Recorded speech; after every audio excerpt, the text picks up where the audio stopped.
Ladies and gentlemen, there are only two things that are certain in life: death and taxes. God knows salary-clad people like you and me are dying under the burden of taxes, 30%. Political parties, of course, are exempt from paying taxes. But today, the Congress is facing a tax trauma that has blown up into a full-blown political fight. Now, yesterday, as the Congress party and the opposition was cheering the burial of the electoral bonds by the Supreme Court, the Income Tax Department decided to do its own surgical strike on the Congress party. It froze the party's bank account over the non-payment of taxes. It's a bit complicated, but simply put, this is the story. Essentially, in 2018-2019, that financial year, 5 years ago, the Congress generated an income of about 199 crore rupees. Then, the Congress party didn't file its returns on time, and so the IT department slapped a penalty on them, which has now ballooned today to 135 crore rupees. So there are two figures that you need to remember. 199 crores is the income generated, and the income tax department slaps a penalty on that 199 crore income. And what is that penalty? It is 135 crore rupees. Now, ladies and gentlemen, timing is everything in Indian politics. 2 months ahead of elections, the IT department decided to hit the Congress where it hurts. It went ahead and froze the accounts of the Congress party and the Youth Congress. The Congress obviously cried conspiracy. They went public with the freeze, and then they appealed with the IT department. Hours later, the accounts were allegedly unfrozen. But, there was a big but. So first the accounts are frozen, then there is a press conference by the Congress goes to the IT department. The IT department says, all right, we are unfreezing your funds. But there is a caveat. The IT department said the accounts, the Congress party, would need to maintain at least a balance of 115 crores in its account. So we are unfreezing your account, but the minimum amount of money that you need to maintain in your account is 115 crore rupees. An impoverished Congress told the media they simply don't have that kind of money and are not even in a position to pay salaries or electricity bills. Listen in to Ajay Maken, who's the treasurer of the Congress party. Congress party के accounts पर तालाबंदी हो गई है। Congress party के accounts freeze कर दिए गए हैं।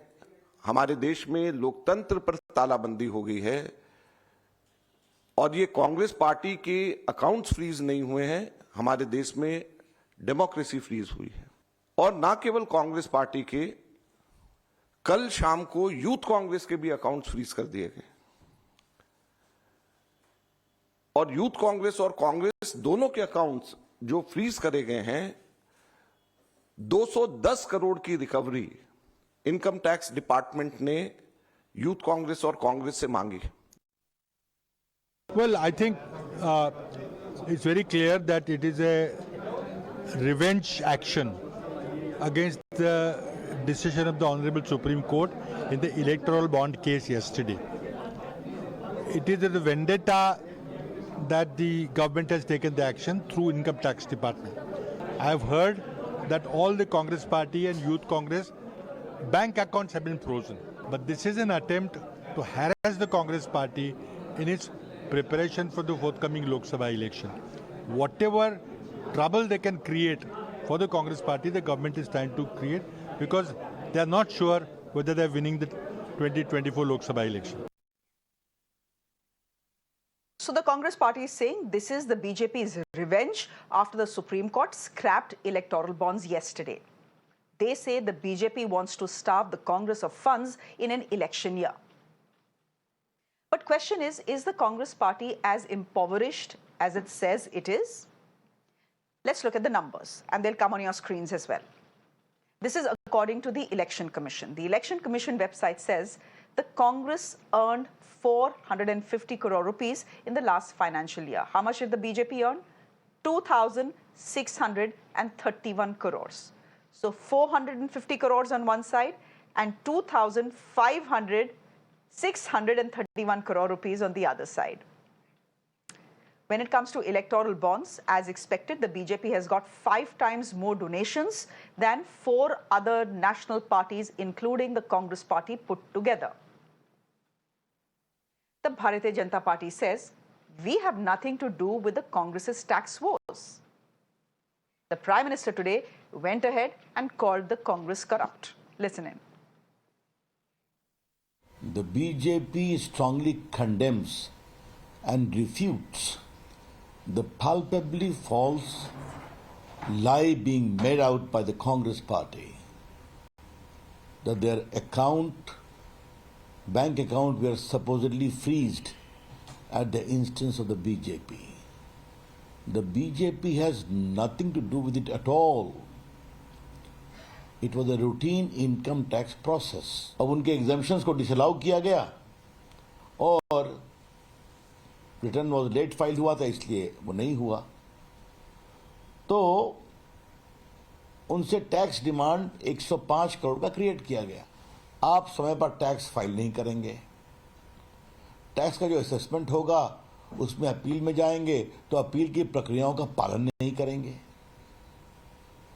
और फिर जब कार्रवाई होती है तो आप बीजेपी पर हमला करते हैं. कांग्रेस का ट्रैक रिकॉर्ड सिर्फ एक परिवार के हित को देश और देशवासियों के हित से ऊपर रखने का है. कांग्रेस का ट्रैक रिकॉर्ड इतिहास के सबसे बड़े घोटालों का है. कांग्रेस का ट्रैक रिकॉर्ड आतंकवाद और अलगाववाद को बढ़ावा देने का है. कांग्रेस का ट्रैक रिकॉर्ड सेना और सैनिक दोनों को कमजोर करने का है. ये बातें याद रखनी जरूरी है क्योंकि आज भी कांग्रेस की टीम वही है, नेता वही है, नीयत वही है और उन सब की निष्ठा एक ही परिवार के लिए है. Let me quickly introduce my guest to you this evening. Salman Soz is spokesperson of the Congress party, joining us on the broadcast. Aditya Pratap is an advocate. Pradeep Mahor is leader of the BJP. Namit Saxena, again an advocate of the Supreme Court. Gentlemen, thank you very much. First things first, Salman Soz, I'm going to come to you for a clarification. You know, I don't want to confuse our viewers with too many numbers. And in any case, income tax is one of the most difficult things to understand in this world.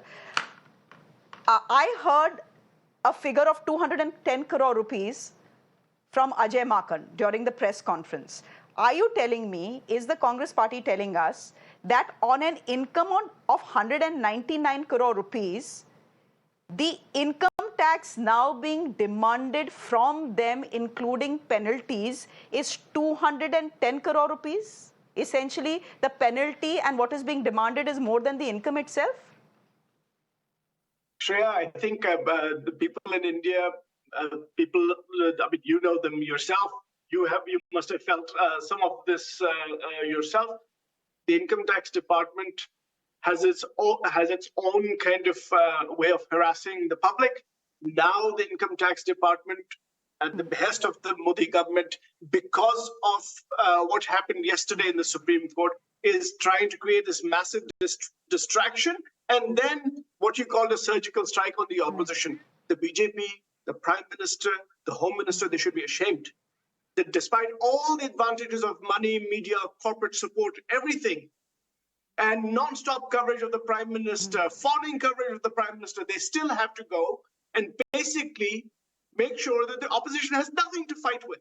There should be no opposition to the Prime Minister. But we must focus on one thing, and that is, the Congress party, like other taxpayers in this country, we're also going to suffer at the hands of the income tax department and we'll fight back. But the big picture is that the scheme of defrauding the Indian public that Prime Minister Modi and the BJP came up with in 2017 has been called illegal, unconstitutional by the Supreme Court. Now, if Prime Minister Modi is really a very honest person, he's not corrupt, he should refund all the ill-gotten money that the BJP has, and then we will fight an election. Then we'll fight an election as equals. Can they do it?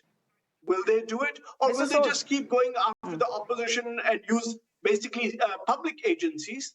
They're not Mr. Modi's agencies. They're not the BJP's agencies. They're our agencies, the public's agencies. Then we will hold them accountable as well. No. So this is, in my view, this is, Mr. the Soos, party I has think also said it, that the income tax department is working at the behest of the government. And the government is basically, they're trying to distract us from what happened yesterday. Yesterday, if the Prime Minister had any decency, he would resign. But I know he's not going to do that because the BJP is a shameless party. No, why would the Prime Minister resign? In any case, when you talk about the BJP having to return electoral bonds, they will have to do it, Mr. Soos, because the Supreme Court has very clearly told the RBI that every electoral bond that has not been in cash needs to be returned to the donor. It's as simple as that. The BJP has no choice over the matter. No, it's not that. That is only for the last 15 days.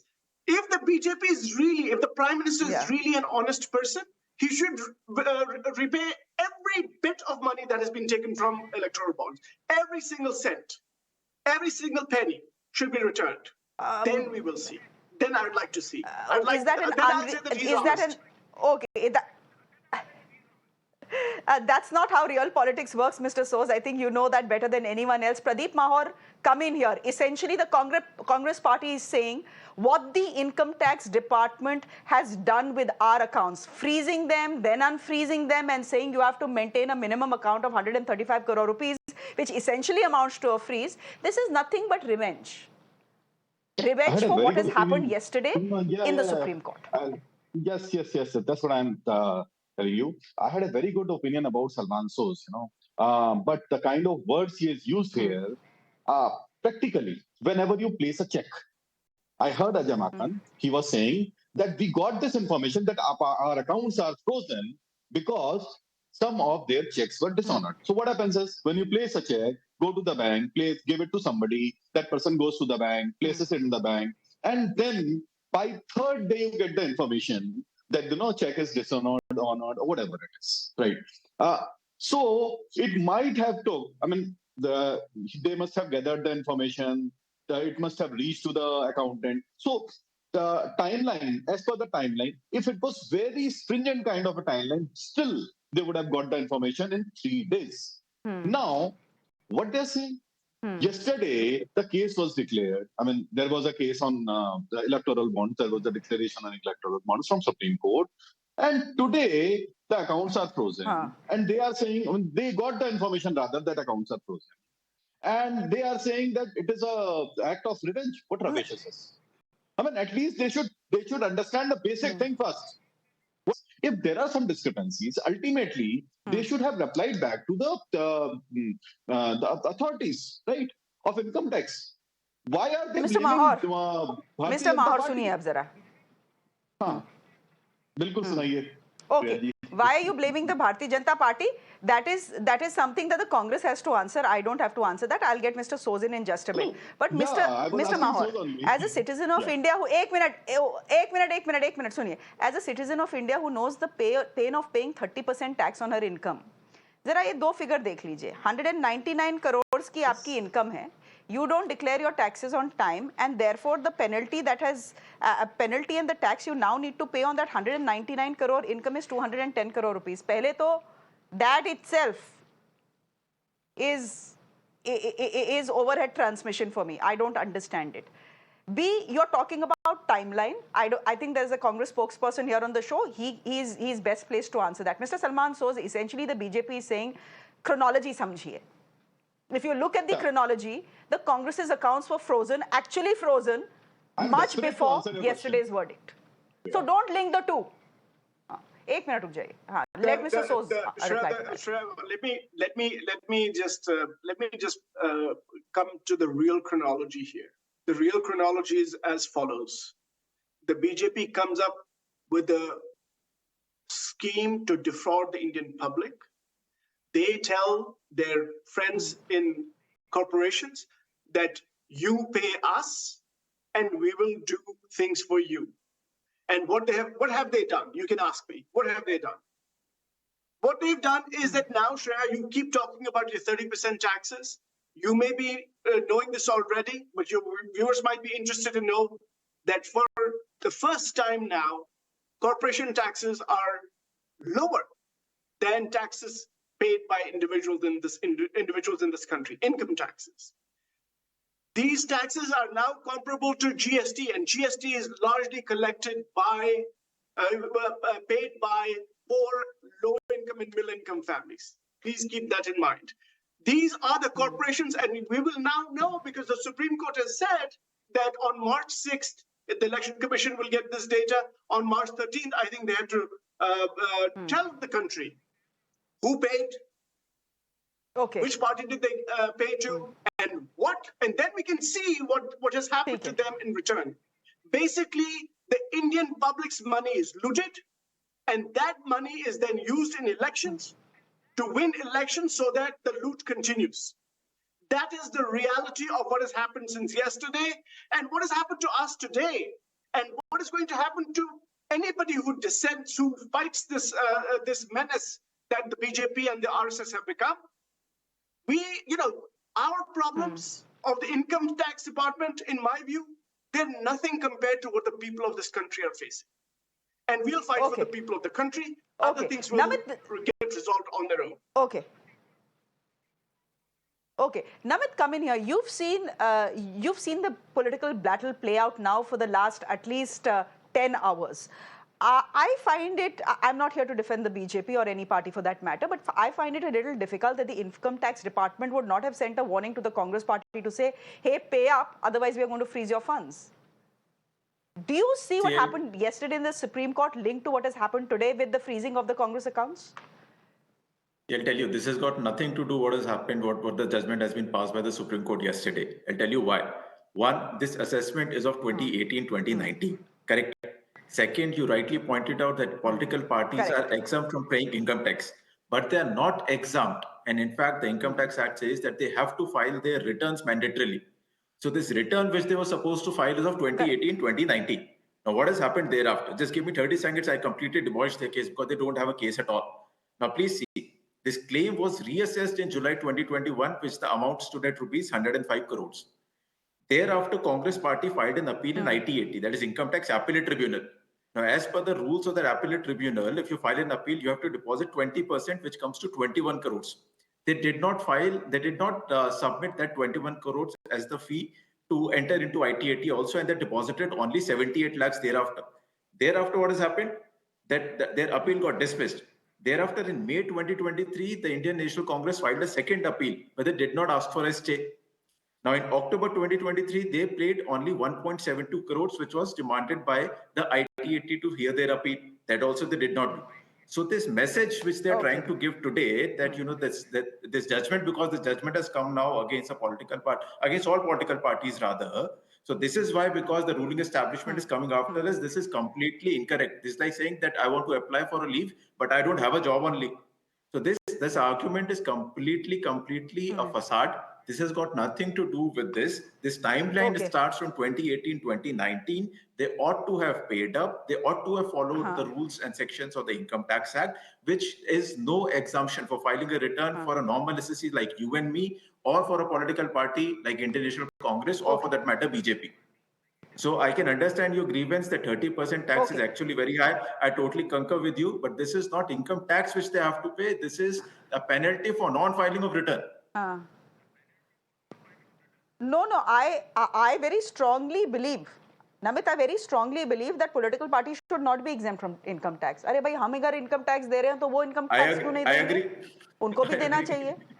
हाँ, so that is, I'm very clear on that, on that part. Aditya Pratap, come in here. Do you agree with what Namit is saying?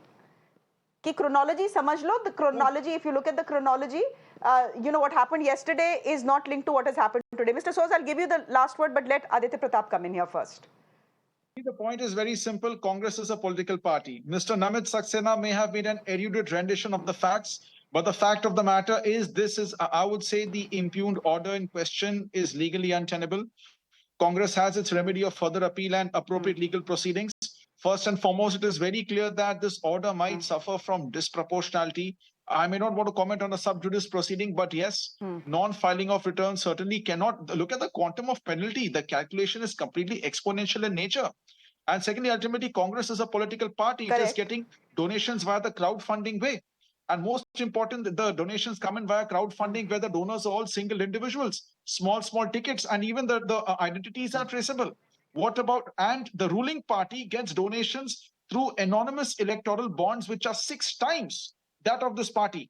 So I would honestly believe that the impugned order in question smacks of a little disproportionality and freezing the funds, that too. So in short, because our country, 3% of the country pays tax, and it's a political party. It's not an income. The funds will be funded on political activism and so on.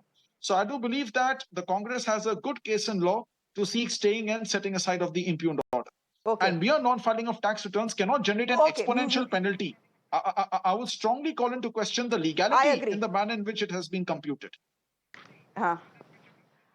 When it comes to disproportionality, I agree. Mr. Soos somehow doesn't want to answer that question, but it seems completely disproportional that for an income of 199 crore rupees, tax being levied is 210 crore rupees. So that is disproportional. That is for everyone to see. But Mr. Soos, then, is also the response of the Congress party to what has happened disproportional?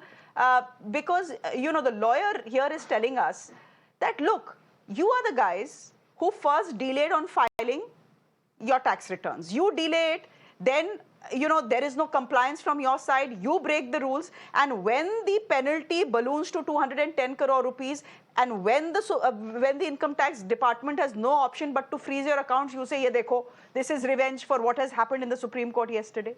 Is that response a little disproportional as well? Shreya, you and the other panelists might be interested to know that our Delhi Pradesh Congress Committee has also received a notice as the show was going on. Okay, so lots of notices are coming along, and I think regardless of what anybody says on the show, the Congress Party and democracy in India are under attack. However, we will fight the BJP everywhere on the streets, etc. And I want to just be clear about one thing. I just want to make sure that the officers who are working right now in government, they should know that the BJP is not going to be in power forever. Anybody who does anything illegal or extra-constitutional will be held accountable. I am very clear about this. Our party is very clear about this. Now, we know what happened yesterday. We know this notice that came to Delhi Pradesh Congress Committee today. We got a notice today as we were on this show. So I know that Mr. Modi and Mr. Amit Shah, I think they're super smart and they can do whatever they want. But with that, the advantages that they have, and I can see the screen, I can see how much money BJP got through electoral bonds. I again call on the Prime Minister because he says that na khaunga na khane dunga. भाई जो खाना हजम किया है आप लोगों ने उसको वापस कर दो जो पैसा आपने हजम किया उसको वापस कर दो वो तो लेजिट खाना था ना मिस्टर सोस वो तो लेजिट खाना था ना नहीं वो Mr. Soos, that was legit khana. That was khana under law made by the parliament of this country. The electoral bond scheme was given the go-ahead by the parliament of this country, na? So जो खाना पहले खाया वो तो legit था. वो illegitimate नहीं था. No, Shreya. These people bulldozed many laws, including this particular law through Parliament. By the way, during that time, the Congress Party had written to them. We wrote to them that this is going to create problems. This is going to create a disparity between the voter and political parties, and the ruling party is going to gain. The Supreme Court has now said it is unconstitutional. So now we know that this is unconstitutional. Prime Minister Modi knows what he did was wrong. let him refund the money. Very simple. He's an honest person. Let him do it. All right. I invite him We'll to wrap do it there. All right, we'll wrap it there. I think the Congress party has put its point forward. So has the BJP. We'll let our viewers decide as always. We'll not decide for them. Salman Soos, thank you very much for joining us on the broadcast. Aditya Pratap, good to have you on the show. Pradeep Mahor, thank you very much. Pleasure. And Namit Saxena, thank you very much. Ladies and gentlemen, with that, it's a wrap from me. A special interview coming up ahead. Do stay with us.